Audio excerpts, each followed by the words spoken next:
Қаржылық мониторинг агенттігінің Алматы қаласы бойынша департаменті, еңбек ресурстарын дамыту орталығы акционерлік қоғамы және бірінші кредиттік бюро жауапкершілігі шектеулі серіктестігінің лауазымды тұлғаларына қатысты ірі көлемде пара алу және беру фактісі бойынша сотқа дейінгі тергеуді бастады.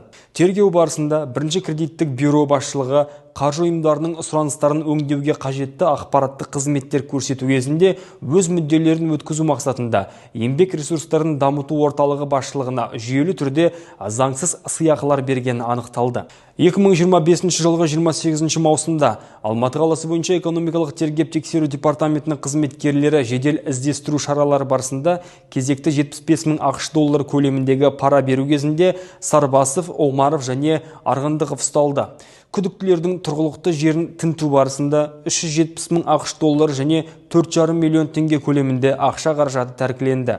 2025 жылғы 30 маусымда сот санкциясымен Сарбасовқа, Омаровқа және Арғындықовқа қатысты 2 ай мерзімге қамауға алу түріндегі бұлтартпау шарасы қолданылды.